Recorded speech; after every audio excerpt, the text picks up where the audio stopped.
ये कहानी है अनाया की, जिसे उसकी फैमिली नफरत करती थी। उसे हर गलती की सजा मिली जो उसने नहीं किया। आखिर में अपनी छोटी जुड़वा बहन की वजह से पूरी बर्बाद हो गई और उसकी फैमिली ने भी उससे सारे रिश्ते तोड़ लिए। तब अपनी जिंदगी से हार कर उसने खुद को खत्म कर लिया। लेकिन मौत के आखिरी पलों में थी उसके दिल में अपने परिवार और बहन के लिए बेपनाह नफरत। वो चाहती थी एक मौका अपने बदले का और अपनी लाइफ बदलने का। तो क्या मिलेगा अनाया को एक और मौका? जानने के लिए पढ़िए ये राबत स्टोरी। 1। अनाया का अतीत। मुंबई सपनों का शहर। कहते हैं ये शहर किसी भी इंसान की किस्मत बदल देता है। एक पल में किसी को फर्श से अर्श पर पहुंचा देता है तो किसी को अर्थ से फर्श पर। ऐसे ही आज एक अर्श पर राज करने वाले शख्स को इस शहर ने फर्श पर पटक दिया। कहते हैं मुंबई कभी नहीं सोता, लेकिन आज उस शख्स के लिए आज ये सारा शहर गहरी नींद में चला गया है। जो शख्स लाखों दिलों पर राज करता था आज इन्हीं लाखों की भीड़ में बिल्कुल अकेला खड़ा था। ये शख्स है अनाया, मुंबई के ही एक बड़े और इज्जतदार खानदान की बड़ी बेटी। कहने को तो उसके पास सब कुछ था, लेकिन फिर भी वो अकेली थी। एक बड़ा परिवार होते हुए भी अनाथों की तरह अपनी जीती रही थी। बिना किसी की मदद के अपने दम पर अपनी एक खास पहचान बनाई थी उसने। हर मुश्किलों को पार करते हुए कामयाबी हासिल की। जो किसी के साथ भी गलत होने पर आवाज उठाती थी वही आज अपनी बर्बादी का मंजर देखकर खामोश खड़ी थी। आज उसके पास कहने को कुछ नहीं था, क्योंकि ये बर्बादी उसी के परिवार की देन थी। अंधेरी रात में जंगल के बीचों बीच एक पहाड़ी पर एक लड़की खामोशी से नीचे खाई में देखे जा रही थी। पूरे जंगल में जंगली जानवरों की आवाजें गूंज रही थी, जिसे सुनकर एक नॉर्मल इंसान डर से कांपने लगता है। लेकिन आसपास के डरावने माहौल में भी वो बिल्कुल शांत थी। लेकिन उसके दिल में एक भयानक दर्द था। इस दर्द के आगे तो उसके आंसू भी सूख चुके थे। ये थी हमारी अनाया, मुंबई के ही टॉप 5 में आने वाले मेहरा परिवार की बड़ी बेटी। कहने को तो पैदा ही राजकुमारी हुई थी, लेकिन अपने परिवार की नज़रों में ये सिर्फ एक ट्रबल मेकर थी उनके लिए। परिवार में सभी लोग बहुत खुश थे जब उनकी बहू तीसरी बार ट्विंस के साथ प्रेग्नेंट थी। वक्त बीतने पर उसने 2 खूबसूरत लड़कियों को जन्म दिया। दोनों बच्चियां बिल्कुल ठीक थी, लेकिन एक बच्ची दूसरी के मुकाबले थोड़ी कमजोर थी। और यहीं पर बदल गई दोनों बच्चियों की किस्मत। कमजोर बच्ची को अपने पूरे परिवार का प्यार, अटेंशन और प्रायोरिटी मिली, लेकिन दूसरी को अकेलापन। एक की परवरिश उसके परिवार ने की और दूसरी नैनी के हाथ में पली।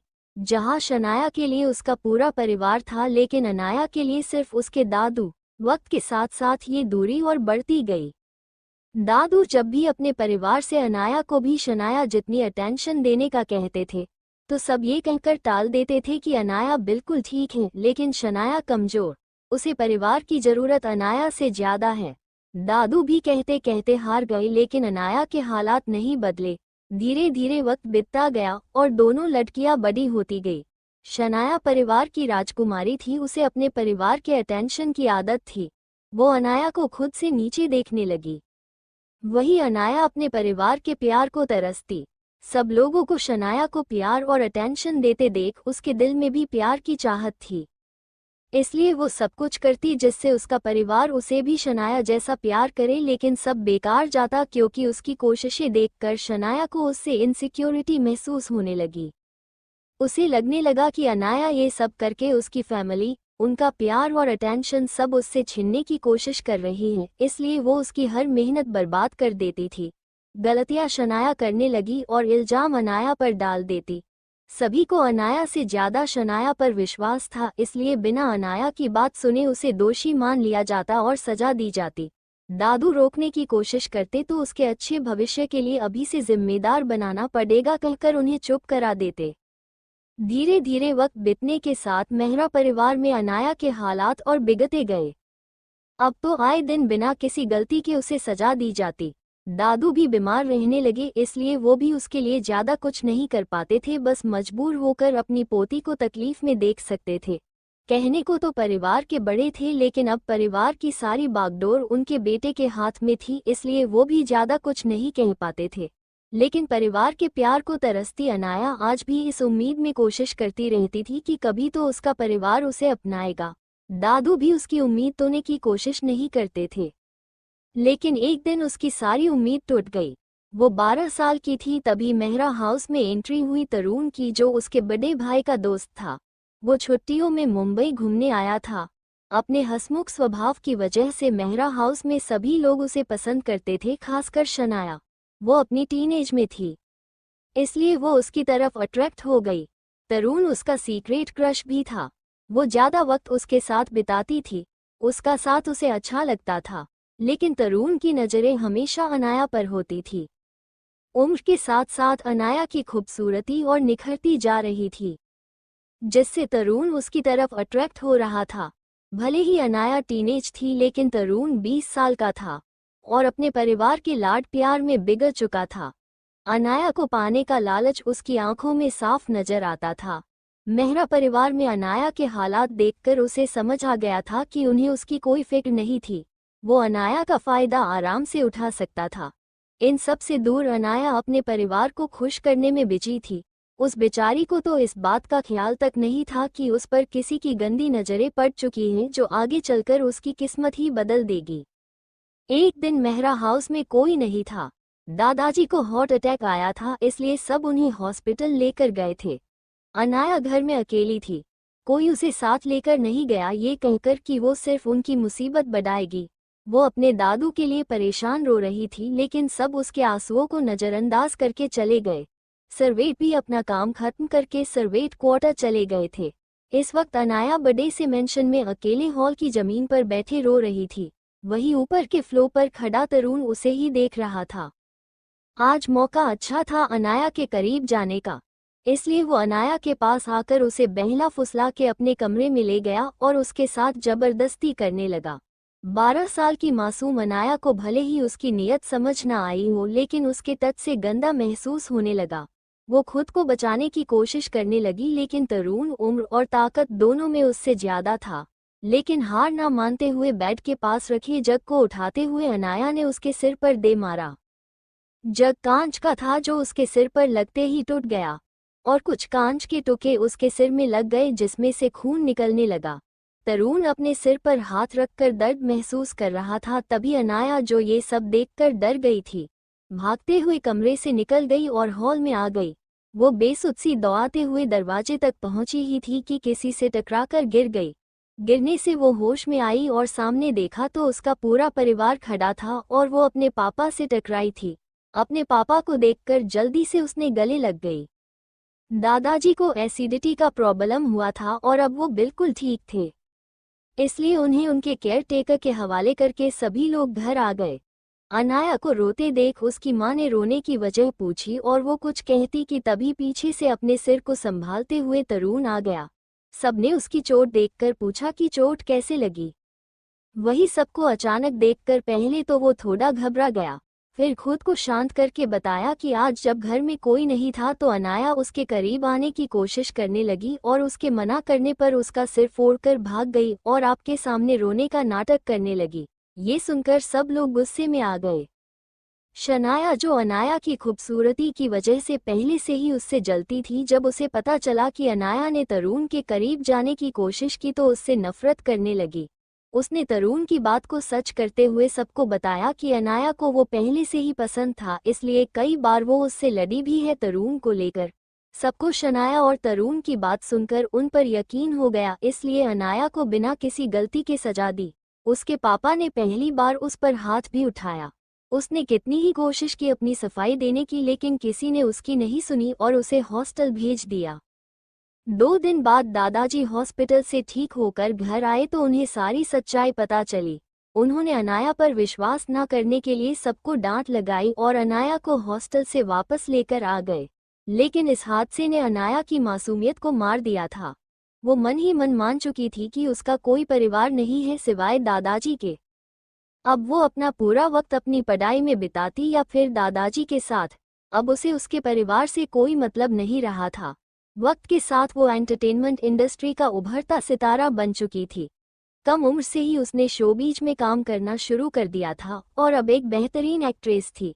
कई फिल्मों में उसकी अवार्ड विनिंग एक्टिंग ने उसे कामयाबी के शिखर पर पहुंचा दिया था। वो शोहरत के आसमान पर थी, लेकिन उसकी ये शोहरत शनाया की आंखों की चुभन बन गई थी। वो पहले ही उससे नफरत करती थी क्योंकि अनाया खूबसूरती के साथ साथ हर चीज में उससे बेहतर थी। अनाया हर साल पढ़ाई में टॉप करती थी, वहीं वो बड़ी मुश्किल से पास हो पाती थी। अनाया के साथ साथ उसने भी एंटरटेनमेंट इंडस्ट्री में कदम रखा था, लेकिन जहां अनाया बिना फैमिली सपोर्ट के मेहनत के साथ आज एक कामयाब एक्ट्रेस थी, वहीं वो फैमिली सपोर्ट के बावजूद उसके काफी पीछे थी। उसकी ऐसी जलन और नफरत ने उसके दिमाग में ऐसी साजिश रची जिसने अनाया का सब कुछ छीन लिया। आज शनाया ने उसे ड्रग्स देकर एक आदमी को बेच दिया था। वो आदमी पूरी रात उसके साथ हैवानियत करता रहा। अपनी बर्बादी के दरवाजे पर खड़ी अनाया ड्रग्स के नशे में चूर अपनी इज्जत गंवा चुकी थी। अगले दिन मीडिया ने हर न्यूज में उसकी इज्जत की धज्जियां उड़ा दी। एक पल में उसका सब कुछ बर्बाद हो गया। उसके परिवार वाले पहले ही उसे पसंद नहीं करते थे। इस हादसे के बाद उससे अपने सारे रिश्ते खत्म कर चुके थे। उसका अकेला सहारा उसके दादू अपनी पोती की बर्बादी बर्दाश्त नहीं कर पाए। उन्हें हार्ट अटैक आया और वो चल बसे। अकेली खड़ी अनाया को शनाया ने बताया कि ये उसकी ही प्लानिंग थी जिसने उसे पूरी तरह बर्बाद कर दिया। शनाया की बातें सुनकर अनाया के होश उड़ गए। वो बहन जिसके साथ उसका सबसे गहरा रिश्ता था, जिसके साथ माँ की कोख में 9 महीने का सफर बिताया था, जिसके साथ इस दुनिया में आई, वो ही उससे इतनी नफरत करती है कि उसे ऐसे बर्बाद करने को तैयार हो गई। अपने अतीत के दर्द को याद कर अनाया के चेहरे पर आंसू बहने लगे। 2. अनाया का दर्द और मौत। अब तक हमने अनाया का अतीत पढ़ा, अब आगे। देश के हर न्यूज चैनल पर अनाया की बर्बादी की खबर जोरों से चल रही थी। कल तक जिसके लाखों फैंस उसकी कामयाबी पर खुश थे, वो ही आज उसे गाली दे रहे थे। जो एंटरटेनमेंट इंडस्ट्री के सिर का ताज थी, आज उसी इंडस्ट्री में वो ब्लैकलिस्ट हो चुकी थी। इन सबसे दूर जंगल में एक पहाड़ी पर अनाया अपने अतीत से आज तक के दर्द को याद कर आंसू बहा रही थी। आखिर में अपने दर्द को बर्दाश्त नहीं कर पाई और जोरदार चीख के साथ वही जमीन पर गिर गई। क्यों भगवान क्यों? आखिर मैंने किया क्या है? क्या बिगाड़ा था किसी का जो ये सजा मिली मुझे? मैंने तो सिर्फ परिवार का साथ मांगा था, उनका प्यार मांगा था। ये कोई गुनाह तो नहीं, फिर मुझे इसकी सजा क्यों मिली? एक भरा पूरा परिवार होने के बाद भी मैं अकेली गयो हूँ। एक ही वक्त में एक ही साथ माँ की कोख में रहने वाली बहन जिसके साथ इस दुनिया में कदम रखा, उसे मुझसे इतनी नफरत क्यों है? क्यों सब मुझसे इतनी नफरत करते हैं? कहकर फपक कर रो पड़ी। मैंने अपनी पूरी जिंदगी अकेले ही बिता दी, आगे भी अकेले रह लेती, फिर क्यों शनाया ने मुझे बर्बाद किया? अगर मेरी किस्मत में अकेलापन ही था तो क्यों जन्म दिया मुझे एक परिवार में? क्या कुछ नहीं किया मैंने सबके लिए, लेकिन क्या मिला मुझे? आज बिल्कुल अकेली हूँ मैं।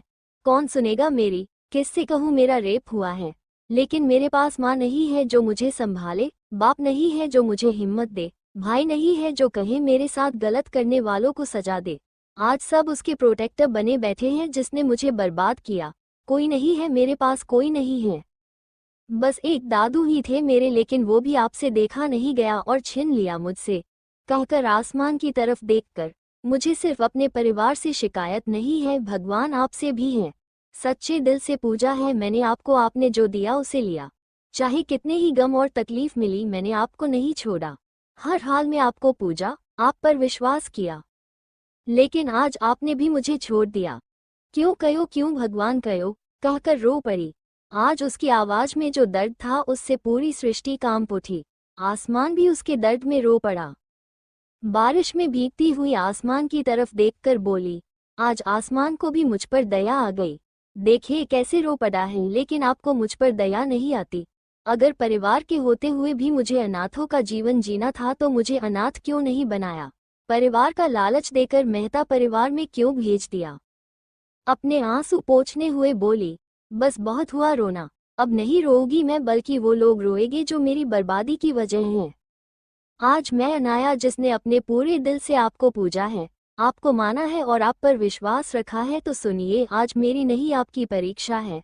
सबका न्याय करते हैं ना आप। माता सीता के अपहरण पर राम बनके रावण के पूरे कुल को मिटा दिया। द्रौपदी के सम्मान के लिए कृष्ण बनके कौरव का पूरा वंश मिटा दिया। अन्यायी राजाओं और क्षत्रियों से जन समाज की रक्षा की खातिर ब्राह्मण के घर जन्म ले परशुराम बनके 21 बार धरती को क्षत्रियों के खून से लाल किया। तो आज फिर न्याय के खातिर आपको आना होगा। आपकी भक्त अनाया आपको पुकार रही है, न्याय कीजिए मेरे साथ। आज मैं सब कुछ छोड़कर आ रही हूँ आपके पास अपना न्याय मांगने। मुझे न्याय दीजिए भगवान। कहकर अनाया अपने सामने खाई में देखती है जो बहुत गहरी थी। वहां से गिरने वाला जिंदा नहीं बचता। लेकिन अनाया के दिल में आज कोई डर नहीं था। अगर कुछ था तो सिर्फ अपने लिए न्याय। अनाया ने अपनी आंखें बंद की तो सामने उसकी पूरी जिंदगी रील की तरह चलने लगी। उसकी झट से अपनी आंखें खोली जो खून की तरह लाल थी। उनमें मासूमियत नहीं बल्कि नफरत और मौत झलक रही थी। अपने दिल की नफरत को जुबान पर लाते हुए बोली, मेरी सो कॉल्ड मेहरा फैमिली और मेरी छोटी बहन शनाया, तुम लोगों ने मेरे साथ जो कुछ भी किया है तुम्हें उसकी कीमत चुकानी पड़ेगी। याद रखना अपने गुनाहों को। जिस दिन मेरा इंसाफ होगा तुम सब खून के आंसू रोओगे। वादा है मेरा तुम्हें ना जीने लायक छोड़ूंगी ना मरने लायक। अनाया के हर एक शब्द में उसकी नफरत साफ झलक रही थी जो मेहरा फैमिली और शनाया की जिंदगी में तबाही मचाने को तैयार थी। अपने दिल में बेपनाह नफरत और इंसाफ की मांग के साथ अनाया खाई में कूद गई। मौसम अभी भी खराब था। जोरों की बारिश हो रही थी। जिस जगह कुछ देर पहले अनाया खड़ी थी वहां बिल्कुल शांति थी। लेकिन इससे अलग हालात मेहरा हाउस के थे। रातों रात मेहरा परिवार बैंकरप्ट हो चुका था। शनाया की न्यूड फोटोज इंटरनेट पर वायरल हो चुकी थी जिससे उसका फिल्मी करियर खत्म हो चुका था। और अनाया के साथ की गई उसकी साजिश के सबूत भी मीडिया में चल रहे थे। जो लोग अनाया को गालियां दे रहे थे अब शनाया को दे रहे थे। इन सबसे मेहरा परिवार को शौक लगा। शनाया को पुलिस पकड़कर ले जा चुकी थी और उसके कारनामे हर घर में दिखाए जा रहे थे। मेहरा परिवार आज इतना शर्मिंदा था कि सबने जहर खाकर खुदकुशी कर ली। वही इंडिया से दूर ऑस्ट्रेलिया में जंगलों के बीच बने एक आलीशान घर में यही न्यूज दिखाई जा रही थी। लेकिन उसके आसपास का ऑरा काफी खतरनाक था। उसने अपना ध्यान न्यूज से हटाकर एक बड़ी सी तस्वीर पर कर लिया। सोचा नहीं था कि तुमसे कुछ दिन दूर रहने पर सब खत्म हो जाएगा। काश मैं यहाँ ना आता तो आज तुम मेरे साथ होती। काश तुमने खुद को खत्म करने की जल्दी नहीं की होती। काश तुम मेरा इंतजार करती। लेकिन तुम भी चली गई मुझे छोड़कर सबकी तरह। लेकिन मैं नहीं छोड़ सकता तुम्हें। जिंदगी तुम्हारे साथ जीने का ख्वाब था मेरा। जिंदगी ना सही लेकिन मौत तो साथ जरूर होगी। कहकर वो शख्स उस तस्वीर को देखते हुए अपने एक हाथ में गन पकड़कर अपने सिर पर रखता है और ट्रिगर चला देता है। गन चलते ही खून की कुछ छींटें उस तस्वीर पर भी गिर जाती हैं। वही सबसे दूर एक लड़की अपनी आंखें बंद करके गहरी नींद में थी। उसने सफेद रंग के कपड़े पहने हुए थे। उस लड़की ने धीरे से अपनी आंखें खोली तो वो चौंक गई। वो सफेद बादलों के बीच थी। उसके आसपास सफेद रोशनी फैली हुई थी। दूर दूर तक कोई नजर नहीं आ रहा था। तभी उसके सामने एक ज्योति प्रकट हुई। वो समझ नहीं पा रही थी कि उसके साथ क्या हो रहा था। वो तो मर चुकी थी, फिर ये कहाँ आ गई? वो कौन सी जगह है ये? वो ये सब सोच ही रही थी कि उसके कानों में एक आवाज पड़ी, अनाया कौन है आप? आवाज सुनकर अनाया बोली, मैं तो वही हूँ जो तुम्हारे मन में है। मरने से पहले तुमने ही तो पुकारा था मुझे, तो भला अपने भक्त की पुकार पर कैसे ना आता मैं? ज्योति बोली। भगवान, अपने कांपते होठों से अनाया ने कहा। हाँ, मैं तुमने मुझे पुकारा तो मैं आज गया। अब कहो क्या कहना था तुम्हें? ज्योति बोली। सब तो जानते हैं, आप फिर भी पूछ रहे हैं। अनाया बोली, सब जानता हूँ मैं, जो हुआ वो भी और जो नहीं हुआ वो भी। तुमने गलती कर दी मेरे बच्चे। अपनी भावना में बहकर तुमने खुद को खत्म कर दिया। काश तुम थोड़ा रुक जाती तो आज तुम्हारे हर दर्द और तकलीफ का अंत हो जाता। ज्योति बोली, मैं न्याय मांगने आई हूँ आपसे भगवान, मुझे न्याय चाहिए। मैंने पूरी जिंदगी तकलीफ सही है लेकिन मुझे तकलीफ देने वाले अपनी दुनिया में खुश हैं। उन्हें सजा मिलनी चाहिए थी भगवान। अनाया बोली। बिल्कुल उन्हें सजा मिलनी ही थी और वो मिल चुकी है मेरे बच्चे। तुम्हारे गुनहगार अपनी सजा भोग रहे हैं लेकिन तुमने जो गलती की उसकी सजा कौन भोगेगा? ज्योति बोली। मेरी गलती? मैंने कौन सी गलती की भगवान जिसकी सजा मुझे भोगनी पड़ेगी? अनाया चौंकते हुए बोली। तुमने आत्मदाह की भयंकर गलती की है मेरी बच्ची। मरना हर समस्या का हल नहीं होता। शास्त्रों का ज्ञान रखने के बावजूद तुम ये गलती कर बैठी। ज्योति बोली। जानती हूँ भगवान, लेकिन मेरे पास जीने की कोई वजह नहीं बची थी। मेरा अकेला सहारा मेरे दादू भी मुझे छोड़कर चले गए तो फिर किसके लिए जीती मैं? अनाया बोली।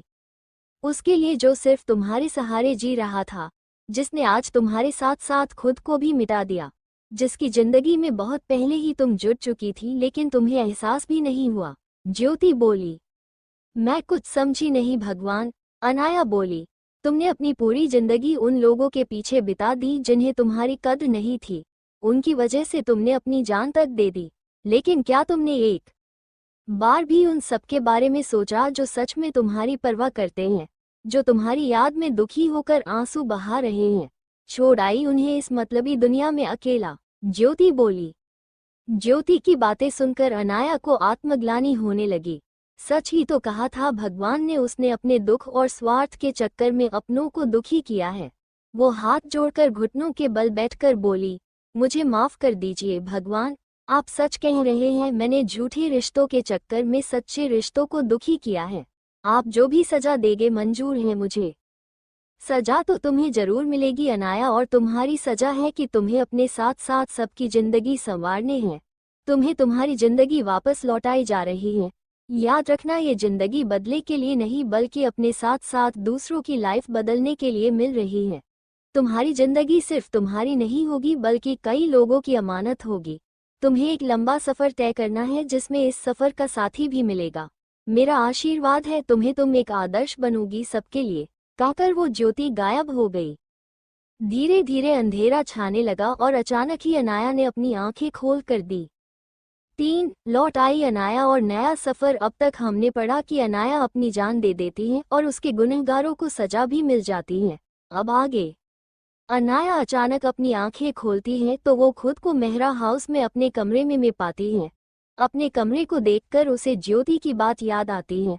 वो समझ जाती है भगवान ने उसे अपना जीवन लौटाया है और अब अपने इस जीवन को बर्बाद नहीं होने देगी, सबके लिए एक मिसाल बनेगी। उसने भगवान को धन्यवाद किया। वो वक्त में पीछे तो लौट आई, लेकिन कौन से वक्त में ये पता नहीं था, इसलिए खुद को मिरर के सामने खड़ा किया। मिरर में अपने अक्स को देखकर हैरान हो गई। वाकई बहुत खूबसूरत थी वो, लेकिन उसकी इसी खूबसूरत चेहरे पर थप्पड़ के निशान थे। आंखें सूजी हुई थी, चेहरे पर आंसुओं के निशान थे और बाल बिखरे हुए थे। और कुछ देर पहले जब वो जागी थी तब वो जमीन पर थी।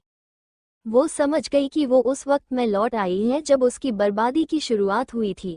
तरुण ने उसके साथ जबरदस्ती की थी और उसके पिता ने उस पर पहली बार हाथ उठाया था।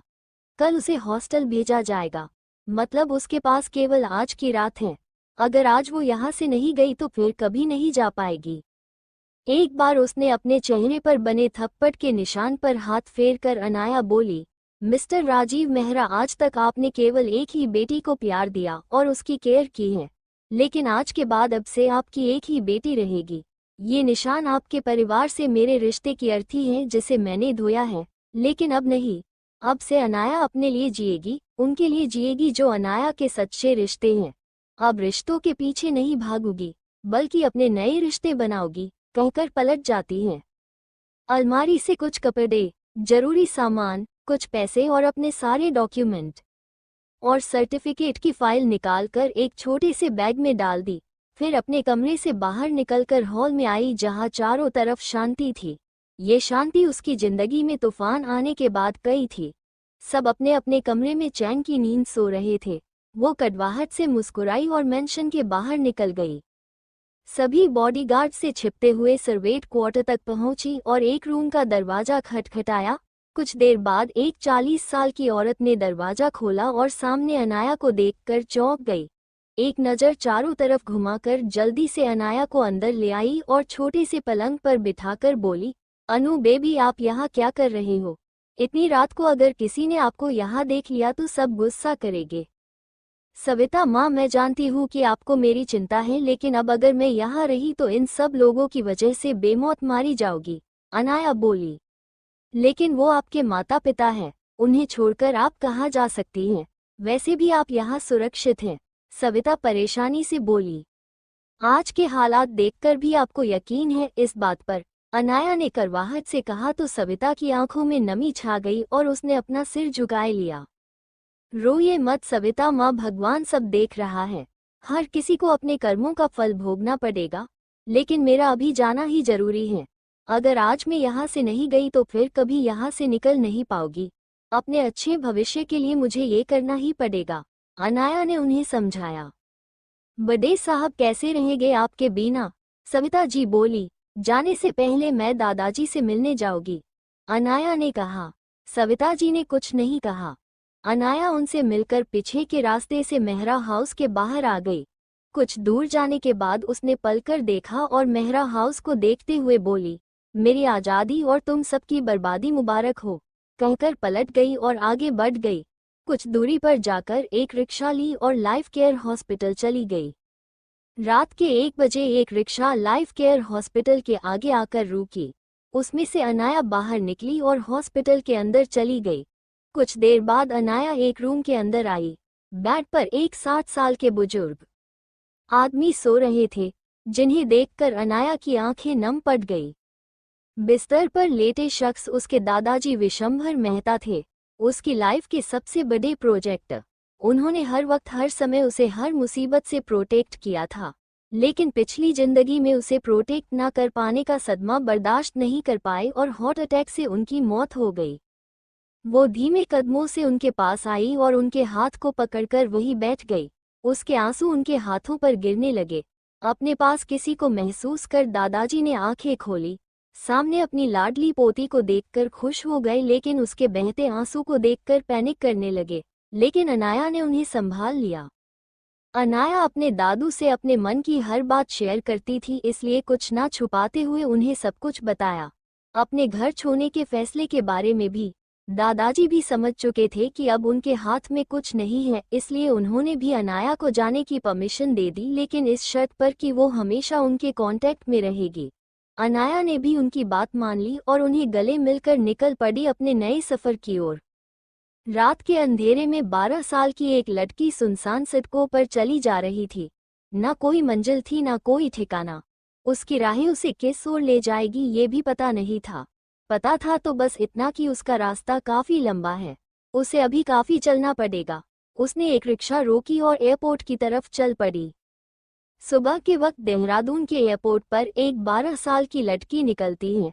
उसके चेहरे पर काफी तेज था।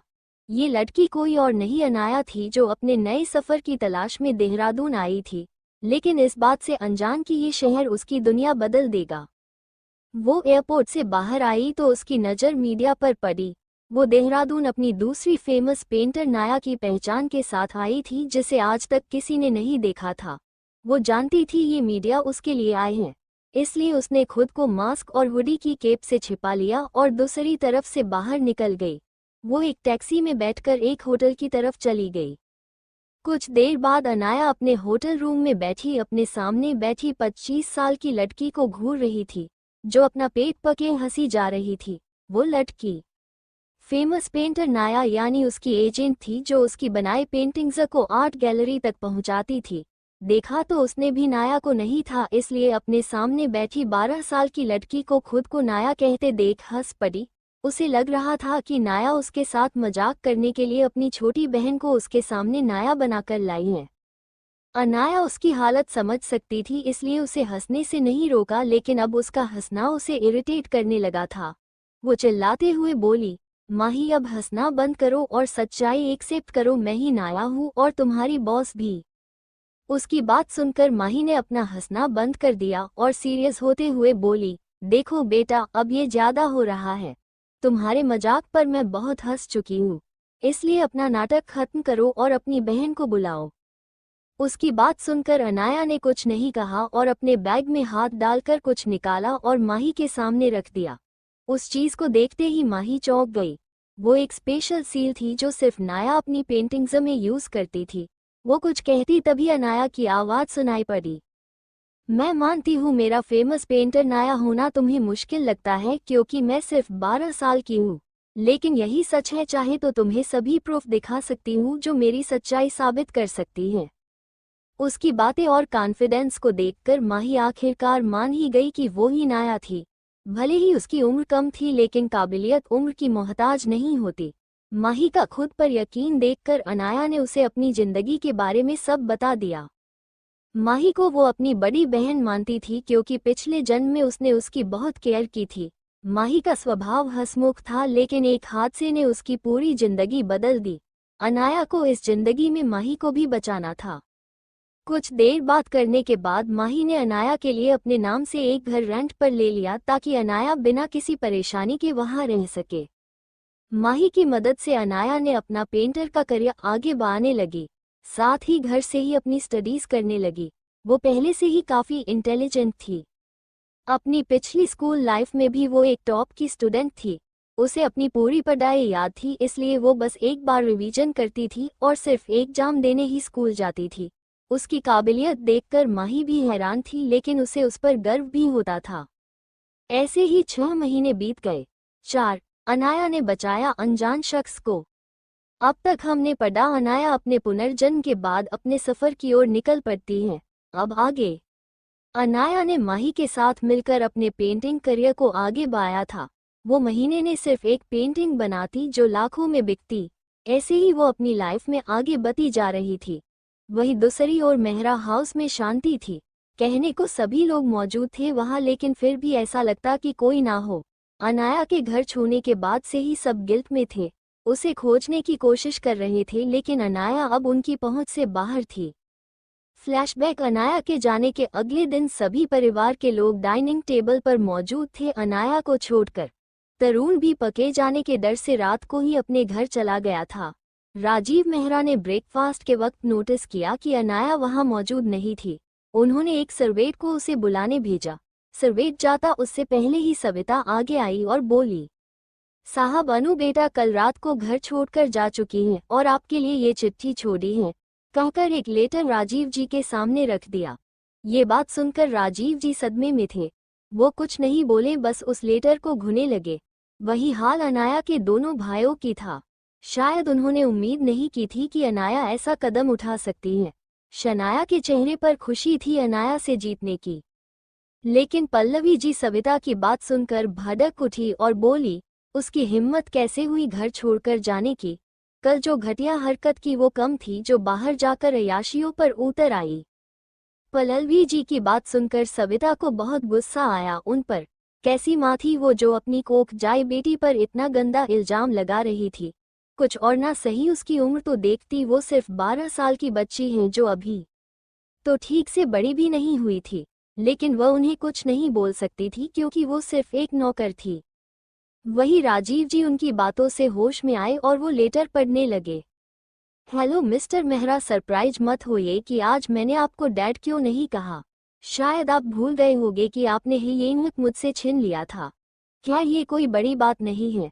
जब आप अपनी बेटी को भूल गए तो कुछ बातें याद रखना काफी मुश्किल है आपके लिए। चलिए मैं ज्यादा वक्त नहीं लूंगी आपका। आप बहुत बड़े बिजनेसमैन हैं, आपका एक सेंकेट भी कीमती है। आज मैं बस आपसे एक ही बात कहूंगी, कल आपसे मुझसे मुंह मोड़ था, आज मैंने। कहते हैं बेटियां अपने पिता की जान होती हैं। अगर वो किसी से सबसे ज्यादा प्यार करती हैं तो वो उसके पिता होते हैं।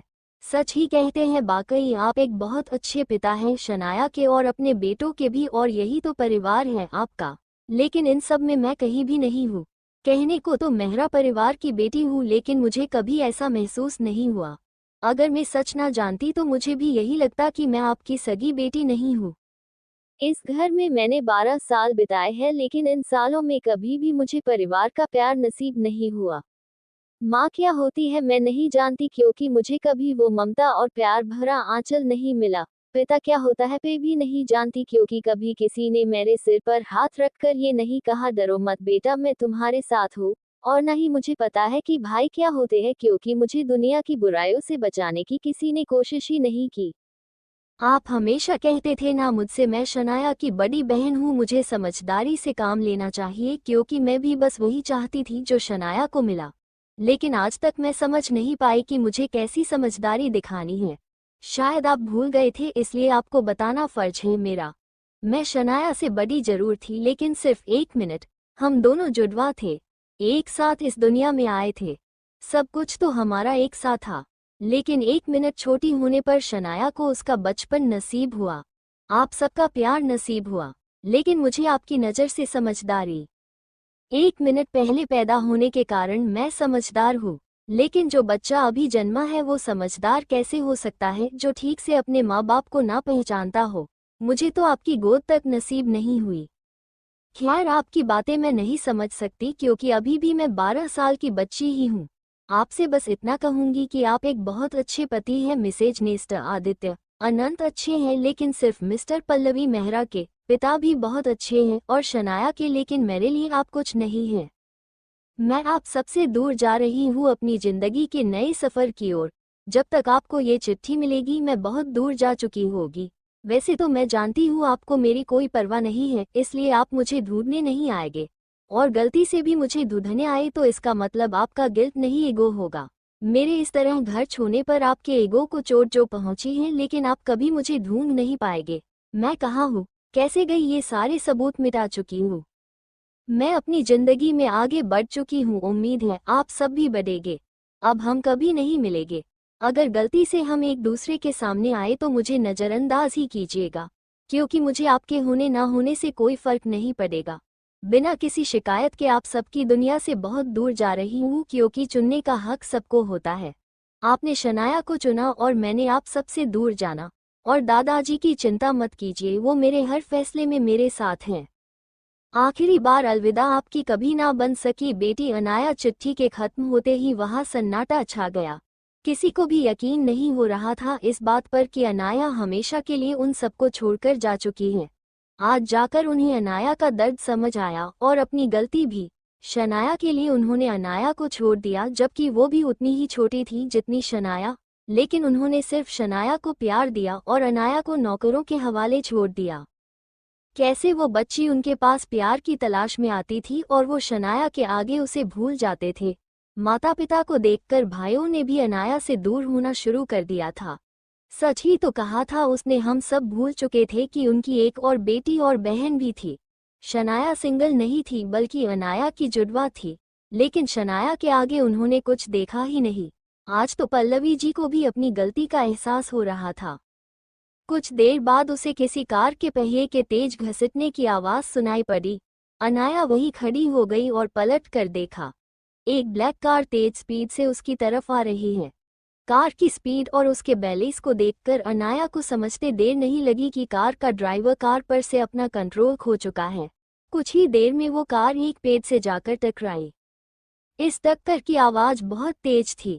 कार का बोनट खुल चुका था और उसमें से धुआं निकल रहा था। अनाया जल्दी से कार के पास गई और दरवाजा खोलकर ड्राइवर को बाहर निकालने की कोशिश करने लगी।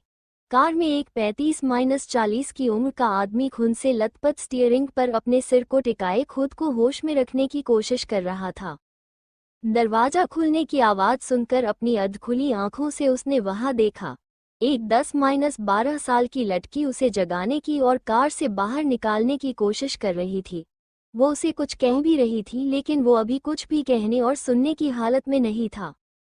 कुछ देर के बाद जब थोड़ा होश में आया तो उसने महसूस किया वो लड़की उसे घसीटते हुए झाड़ियों के बीच ले जा रही थी। वो कुछ बोलता कि उसने उस लड़की को वापस कार की तरफ जाते हुए देखा। अनाया ने कार के पास जाकर उसका फ्यूल टैंक पास पड़े पत्थर से तोड़ दिया, जिससे कार के आसपास फ्यूल फैल गया। वो जल्दी से उसके पास दौड़कर आई और अपने पास से लाइटर निकालकर फ्यूल में फेंक दिया। कुछ ही देर में फ्यूल ने आग पकड़ ली और कार एक तेज आवाज के साथ ब्लास्ट हो गई। कार के ब्लास्ट होने के कुछ देर बाद कुछ लोग वहां आए। वो सभी ट्रेन बॉडीगार्ड्स लग रहे थे। कार को जलते देख उन्हें लगा कार का ड्राइवर भी कार के साथ जलकर मर गया और वो सभी लोग वापस चले गए। उनके जाने के कुछ देर बाद अनाया ने एक गहरी सांस ली। वो समझ गई कि अब उसके पास जख्मी हालत में लेटा शख्स पूरी तरह से सुरक्षित था। ऐसा नहीं था कि अनाया उन गार्ड से लड़ नहीं सकती थी या उस घायल शख्स को बचा नहीं सकती थी। वो बस 12 साल की छोटी बच्ची थी और सामने ट्रेंड 1 दर्जन से ज्यादा बॉडीगार्ड्स। और जब काम दिमाग से हो सकता है तो ताकत की जरूरत नहीं होती। वही वो घायल शख्स अभी हुए इंसिडेंट को देखकर हैरान था। उसे यकीन नहीं हो रहा था इस छोटी सी बच्ची ने अपने तेज दिमाग से न सिर्फ उसे सुरक्षित कर लिया, साथ ही उसके पीछे पड़े गाइस को भी चकमा दे दिया। कुछ देर पहले वो अपनी जिंदगी के लिए खुद को होश में रखने की कोशिश कर रहा था, तभी ये छोटी सी बच्ची उसके पास आई और खुद से भी ज्यादा मजबूत और ताकतवर इंसान को घसीटते हुए झाड़ियों में ले गई। थोड़ी देर बाद जब वो वापस कार के पास गई तो वो कंफ्यूज हो गया, आखिर वो कर क्या रही थी। वो भले ही पूरा होश में नहीं था, लेकिन उसके सेंसेस बहुत तेज थे। उसे कुछ कदमों की आवाज सुनाई पड़ी। उसके तुरंत बाद इस बच्ची ने उसकी कार ब्लास्ट कर दी। उस शख्स को समझते देर नहीं लगी, आखिर वो बच्ची क्या करने की कोशिश कर रही थी। 5. अनाया और निखिल की नोकझोंक। अब तक हमने पढ़ा अनाया एक अनजान शख्स को बचाती है। अब आगे। जब अनाया को लगता है कि सब ठीक है तो वो घायल शख्स को देखती है जो अपनी आंखें बंद करके लेटा हुआ था। वो बेहोश समझकर उसे थोड़ा हिलाती है तो वो शख्स अपनी आंखें खोलकर उसे देखता है। उसको होश में देखकर अनाया रिलैक्स होती है। ये जगह बहुत सुनसान है, किसी भी ट्रांसपोर्ट के मिलने की कोई उम्मीद नहीं है। मैं आपको हॉस्पिटल नहीं ले जा सकती, क्या आप मदद के लिए किसी को बुला सकते हैं? अनाया बोली।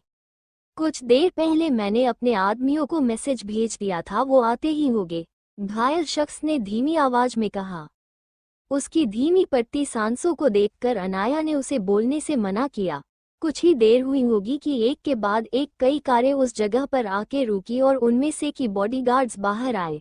बीच की कार का दरवाजा खुला और घायल शख्स के उम्र का ही एक शख्स उसमें से बाहर निकला और सबके साथ झाड़ियों में कुछ ढूंढने लगा। अनाया उन सबका देखकर कंफ्यूज थी कि वो दोस्त हैं या दुश्मन। तभी उसे अपने हाथ पर किसी की पकड़ महसूस हुई। उसने पलटकर देखा तो वो घायल शख्स उसके हाथ को पकड़कर अपनी पलकें झपका देता है। वो समझ जाती हैं वो लोग दोस्त थे। वो उन्हें आवाज देती हैं। सुनसान जगह में एक प्यारी और मीठी आवाज सुनकर सब हैरान रह जाते हैं और उस आवाज की तरफ जाते हैं। उसकी नज़र झाड़ियों में बैठी एक छोटी सी बच्ची पर जाती है।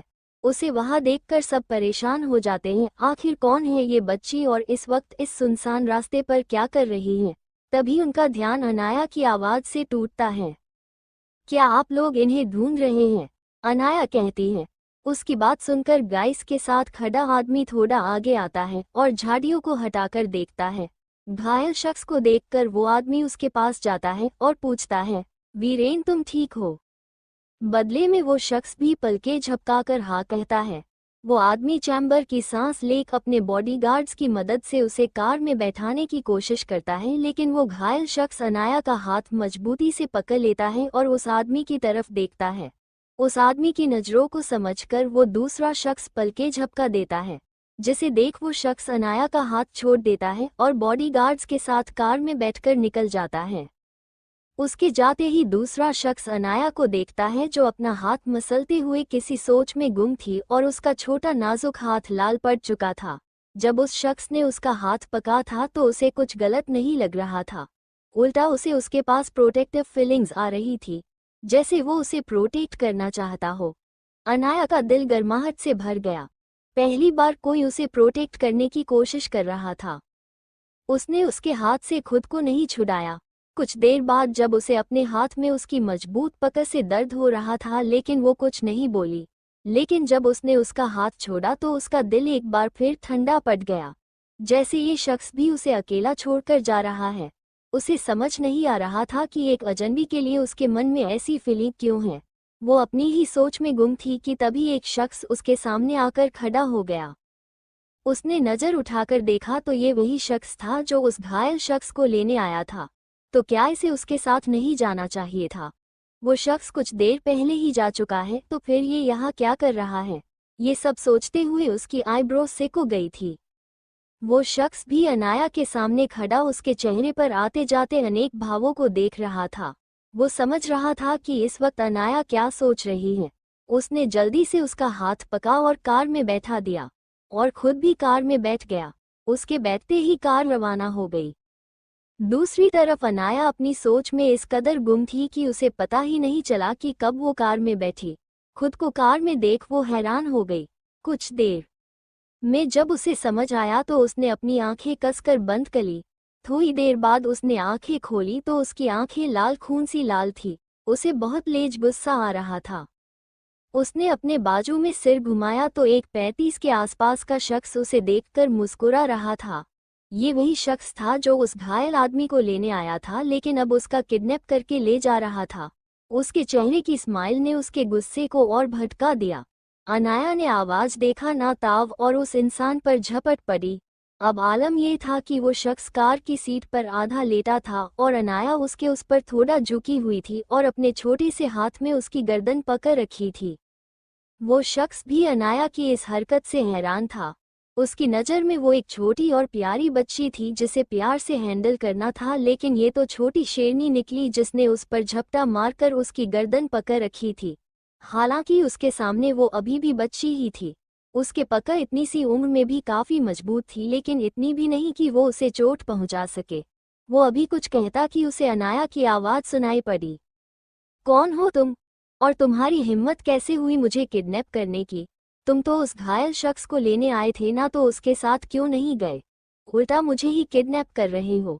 उसने एक एक शब्द दांत पीसते हुए कहा। उसकी आवाज में गुस्सा साफ झलक रहा था। उसके हर शब्द के साथ उसकी गर्दन पर पकड़ कसती जा रही थी, जिससे उस शख्स को भी अब हल्का दर्द महसूस होने लगा। उसने जल्दी से अनाया के हाथों को अपनी गर्दन से हटाया और उसे मजबूती से अपनी बाहों में पकड़कर ड्राइवर से एक रस्सी मांगी। ड्राइवर, जो खुद अब तक की सिचुएशन देखकर हैरान था, उस शख्स की बात सुनकर उसे जल्दी से एक रस्सी पकड़ाई। उस शख्स ने भी जल्दी से रस्सी लेकर अनाया को अच्छे से बांध दिया और उसकी सीट पर बैठाकर एक गहरी सांस ली। फिर उसने अनाया की तरफ देखा जो जलती हुई आंखों से उसे देख रही थी, जैसे उसका बस चलता तो अपनी आंखों से ही उसका मर्डर कर देती। ये देखकर उस शख्स ने मुंह बना लिया। छोटी शेरनी, क्या किसी ने तुम्हें ये नहीं सिखाया कि अपने से बड़ों की इज्जत करनी चाहिए और ऐसे उन पर हाथ तो बिल्कुल भी नहीं उठाना चाहिए? कहकर शिकायती नजरों से उसे देखने लगा, जो अभी भी उसे बुरी तरह से घूर रही थी। ये शख्स उसके लिए खतरा नहीं था। ये महसूस कर अनाया ने खुद को रस्सी से छुड़ाने की कोशिश नहीं की, लेकिन पहले बिना मर्जी के उसे किडनैप करना और अब ऐसे रस्सी से बांधना उसे बिल्कुल पसंद नहीं आया।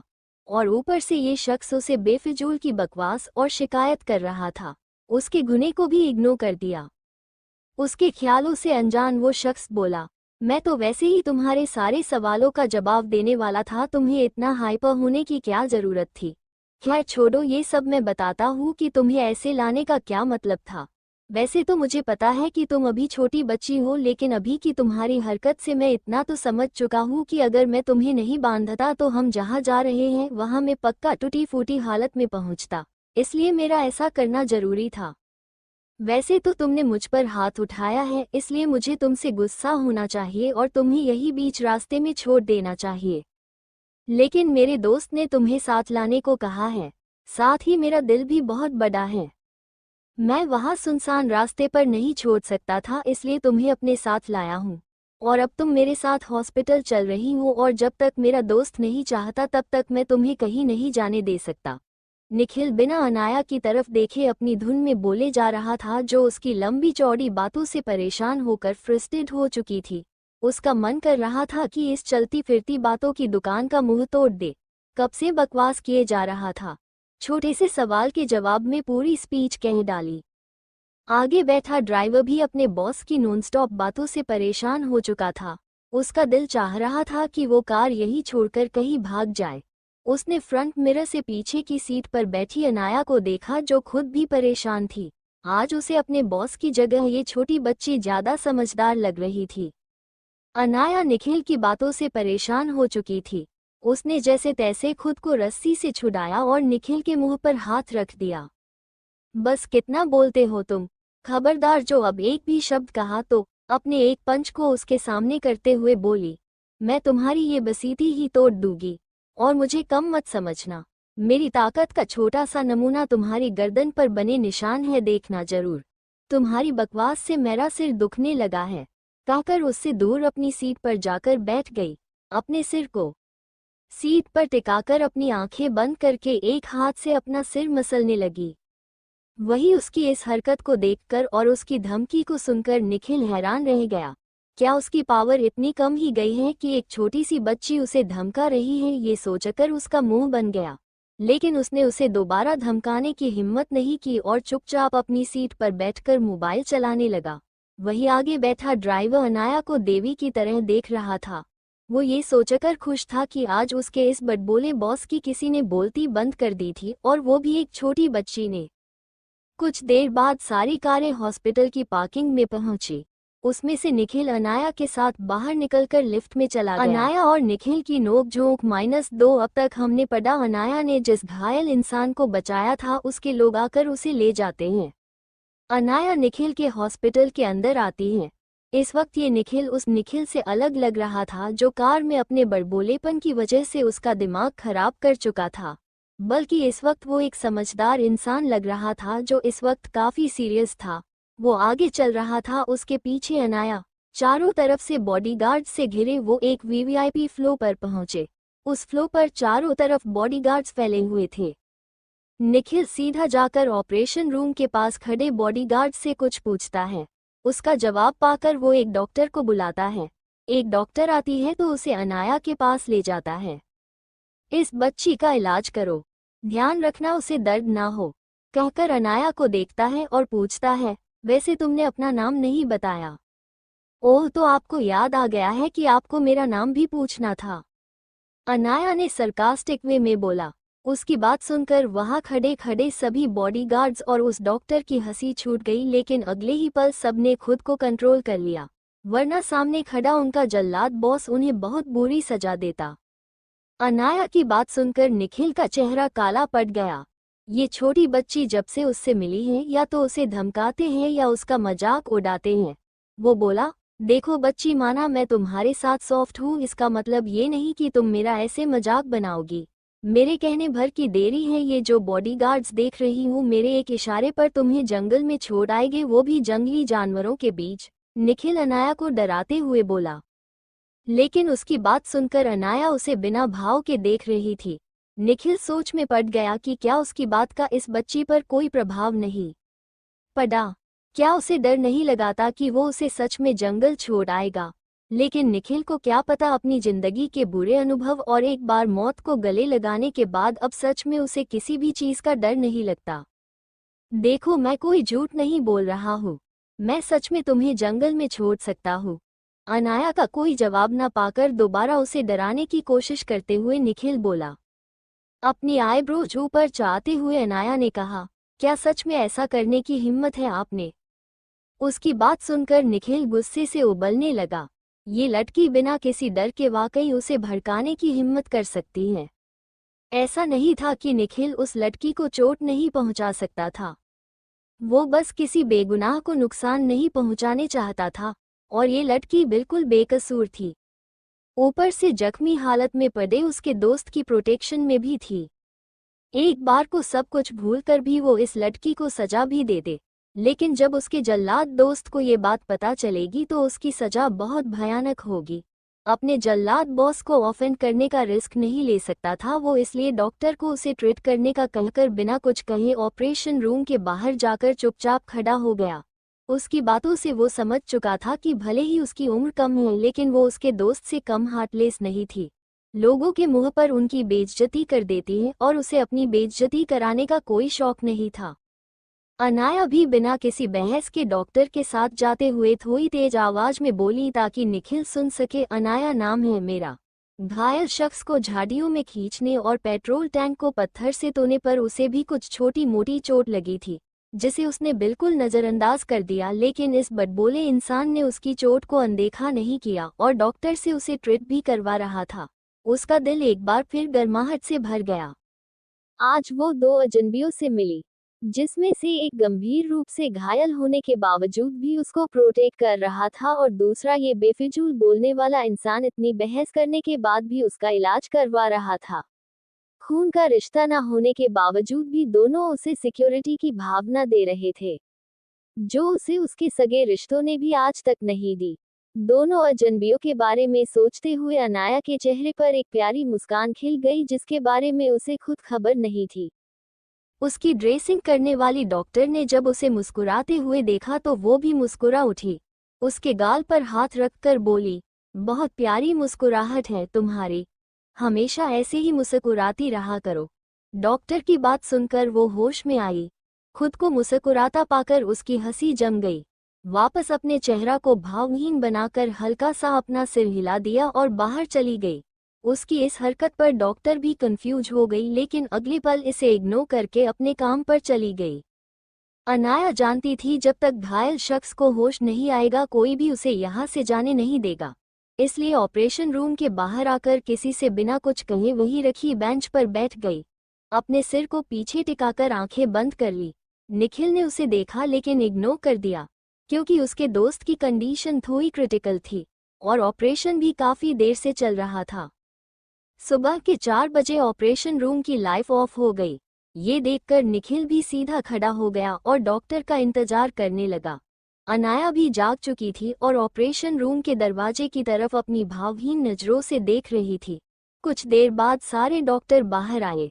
निखिल सीधा उन डॉक्टर के बीच में खड़े हेड डॉक्टर के पास गया और पूछा, कैसी हालत है उसकी?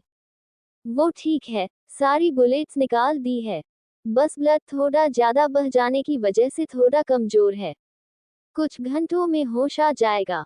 वैसे भी बड़ी सख्त जान है उसकी, इतनी आसानी से नहीं जाएगी, कहकर वो डॉक्टर हंस पड़ा। उसकी बात सुनकर निखिल ने उस डॉक्टर के पेट में एक मुक्का जड़ दिया और बोला, साले मानिक तेरी काली जबान ना बंद ही रखा कर, जब भी बोलेगा बकवास ही करेगा।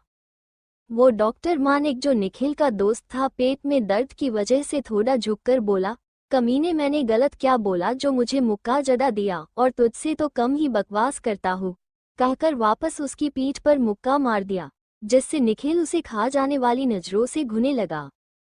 बाकी सभी लोग इनकी दोस्ती जानते थे, इसलिए इग्नोर करके अपने काम पर चले गए। वही अनाया अजीब एक्सप्रेशन के साथ दोनों को देख रही थी, जो उसे दोस्त कम नमूने ज्यादा लग रहे थे। खुद पर अनाया की अजीब नजरें महसूस कर निखिल का मुंह बन गया। वही मानिक हैरान नजरों से उसे देख रहा था। ये पूरा वीवीआईपी वार्ड था। यहाँ सिर्फ वीवीआईपी पेशेंट्स का ही इलाज किया जाता था, कोई भी यहाँ नहीं आ सकता था। तो ये छोटी बच्ची यहाँ क्या कर रही है, वो भी इतनी सुबह? मानिक को अनाया को घुरता देख निखिल ने उसे बताया कि वो कौन है और यहाँ क्या कर रही है। मानिक को वो दिलचस्प लगी। वो उससे मिलने उसके पास आया और बोला, hello baby girl, I am doctor Manik Deshmukh, यहाँ का हेड डॉक्टर और बेस्ट कार्डियक और न्यूरोसर्जन। कहते हुए उसके आगे हाथ बढ़ा दिया। अपने सामने 35-36 के आदमी को उससे फ्रेंडली और अच्छा बर्ताव करते देख अनाया की आंखें थोड़ी सॉफ्ट हो गई। उससे हाथ मिलाते हुए बोली, अनाया। उसके छोटे से इंट्रोडक्शन को सुन मानिक के चेहरे पर स्माइल आ गई। उसे समझते देर नहीं लगी कि उसे कम बोलना पसंद है। क्या तुम मेरे साथ मेरे केबिन में चलकर आराम करना पसंद करोगी? इसी बहाने हम भी कुछ बातें कर लेंगे, उसे और जाने की गरज से मानिक बोला। अनाया को उससे कोई नेगेटिविटी महसूस नहीं हुई, इसलिए हाँ में अपना सिर हिलाकर उसके साथ उसके केबिन में चली गई। वही खड़े निखिल का चेहरा तवे सा काला पड़ गया। क्या उसने उसे किसी भी तरीके से मारा, डांटा या धमकाया था कि वो उसके साथ इतना रूड और हॉट ब्रोकिंग बिहेवियर कर रही थी, और इस मानिक के साथ जो कि उसे अभी अभी मिला है इतना सॉफ्ट और अच्छा बिहेवियर कर रही थी। अब उसे दोनों से ही चिढ़ होने लगी। वो अपने पैर पटकते हुए उस स्पेशल वार्ड में चला गया जहां उसके घायल दोस्त को शिफ्ट कर दिया गया था। अनाया मानिक के साथ जब उसके केबिन में आई तो उसने एक नज़र पूरे केबिन को देखा। व्हाइट कलर में रंगा केबिन जिसके बीचों बीच काम करने के लिए एक टेबल थी और पीछे की तरफ ग्लास वॉल जिससे पूरा शहर नजर आ रहा था। टेबल के एक साइड बुक शेल्फ और दूसरी तरफ ग्रे कलर का एक बड़ा और दो छोटे सोफे एल शेप में रखे हुए थे। आम केबिन के मुकाबले ये थोड़ा बड़ा, सिंपल और काफी खूबसूरत था। अनाया को वो पसंद आया। अनाया को अपने केबिन को धुरता देख मानिक के चेहरे पर स्माइल आ गई। उसने सोफे की तरफ इशारा करते हुए कहा, तुम वहां जाकर थोड़ा रेस्ट कर लो, मैं ब्लैंकेट मंगवाता हूँ, कहकर जैसे ही केबिन का लैंडलाइन उठाया उसे अनाया की आवाज सुनाई पड़ी। It's okay, I am fine. कम शब्दों में अनाया ने अपनी बात कह दी। उसकी बात सुनकर मानिक बोला, ठीक है, फिर हम कुछ बात कर सकते हैं। वैसे तुम कॉफी पसंद करोगी या चाय? बोलकर अनाया को देखा, जिसने कुछ सोचकर अपना सिर हाँ में हिला दिया और बोली, क्या मुझे एक ग्लास गर्म दूध मिल सकता है? मैंने कल रात का खाना स्किप कर दिया था। कहकर मानिक को देखा तो मानिक ने मुस्कुराकर हॉस्पिटल कैंटीन में फोन करके कुछ ऑर्डर दे दिया। कुछ देर बाद केबिन का डोर नॉक हुआ और एक स्टाफ अपने हाथ में एक ट्रे लेकर अंदर आया। उसने ट्रे काफी टेबल पर रखी जिसमें एक कॉफी, एक ग्लास दूध और कुछ स्नैक्स थे। इतना सब देखकर अनाया की आईब्रो सिकुड़ गई। उसने मानिक की तरफ देखा जो उसे ही देख रहा था। उसने अपनी आईब्रो उछाल दी जैसे पूछ रही हो इतना सब। उसके इशारे को समझकर मानिक ने उसके सिर पर हाथ फेरते हुए बोला, छोटे और बढ़ते बच्चों को ज्यादा भूखा नहीं रहना चाहिए।